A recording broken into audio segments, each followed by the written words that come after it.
मेरे लाल की जित देखो तो लाल, और लाली देखन में गई मैं भी हो गई लाल। वो पूरा ब्रह्मांड लाल है। तो जितने साधक वहां पहुंच जाते हैं उन सभी को योगेश्वर कहा जाता है। योगेश्वर की पदवी उन्हीं को मिलती है जो ब्रह्म स्थान तक पहुंच रखते हैं। जैसे व्यास जी हुए, वशिष्ठ जी हुए, वाल्मीकि जी हुए, इन सब की पहुंच वहीं तक थी। इसीलिए कहा गया कि वाल्मीकि भय ब्रह्म समाना। जब इनकी जीवात्मा वहां पहुंची और जब इन्होंने ब्रह्म का दर्शन किया तो इनका स्वरूप भी ब्रह्म के समान यानी कि ब्रह्म स्वरूप हो गया। तो जितने साधक वहां पहुंच जाते उन सभी को योगेश्वर कहा जाता है। योगेश्वर भगवान श्री कृष्ण उसी देश में वास करते हैं।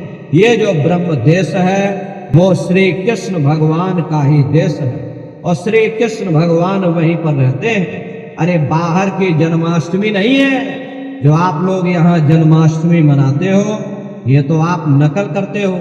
अरे महात्माओं ने कहा था भाई सही मायने में तुम जन्माष्टमी कब मनाओगे? जब तुम्हारी ये जीवात्मा 5 तत्व जल पृथ्वी अग्नि वायु आकाश और 3 गुणों रजोगुण तमोगुण सतोगुण 5 तत्व और 3 गुणों से परे होकर के और ब्रह्म देश में पहुंच करके जब तुम कृष्ण भगवान का दर्शन कर लोगे तब सही मायने में जन्म अष्टमी मनाई जाएगी।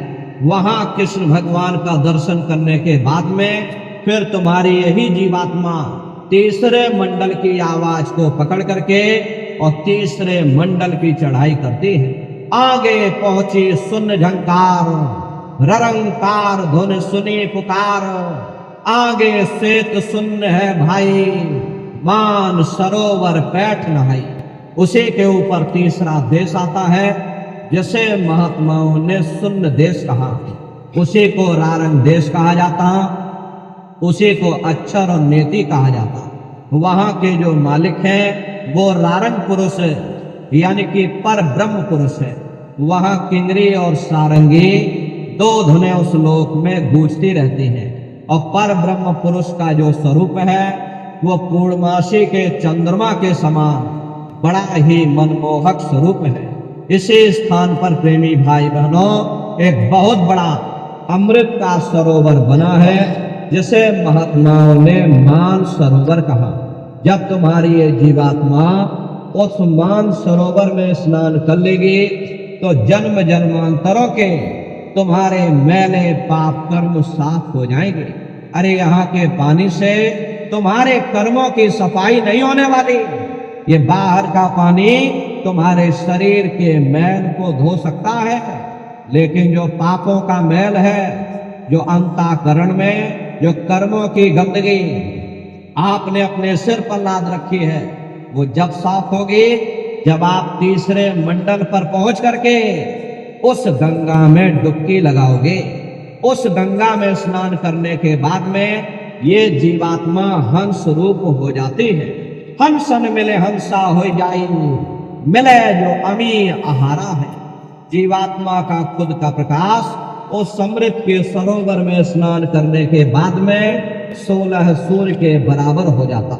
तो फिर यही जीवात्मा चौथे मंडल की आवाज को पकड़ करके और चौथे मंडल की चढ़ाई करती है। 2 पर्वत के संग निहारो, हवर गुफा ते संत पुकारो। 2 पर्वतों को पार करने के बाद में वो बड़ा सुंदर देश आता जिसे महात्माओं ने भंवर गुफा कहा। वहां के जो मालिक हैं वो सोहंग पुरुष है, मां नहीं है। हापे अंग की मात्रा सोहंग पुरुष। वहां बंसी यानी मुरली की मधुर ध्वनिया सदा उस लोक में उच्चारण होती रहती। और सोहंग पुरुष का जो स्वरूप है वो दोपहर के सूर्य के समान महाप्रकाशवान स्वरूप है। अरे स्वरूप में अंतर है। पहले स्थान पर निरंजन भगवान का जो स्वरूप है वो ज्योतिष स्वरूप है। दूसरे स्थान पर ब्रह्म का जो स्वरूप है वो सुबह के लाल सूर्य के समान है। तीसरे स्थान पर ब्रह्म पुरुष का जो स्वरूप है वो पूर्णमासी के चंद्रमा के समान है। और चौथे स्थान पर सोहंग पुरुष का जो स्वरूप है वो दोपहर के सूर्य के समान महाप्रकाशवान स्वरूप है। और वहां के धनी का दर्शन करने के बाद में ताके परे धाम सतनामा और 20 बजे सतलोक ठिकाना। सोहंग देश के ऊपर वो 5वां देश आता है, जैसे महात्माओं ने सचखंड देश कहा। वो सचखंड देश अजर अमर अविनाशी सदा एक रस रहने वाला देश है। वहां न काल है, न कर्म है, न दुख है, न संताप है, न पुण्य है, न पाप है।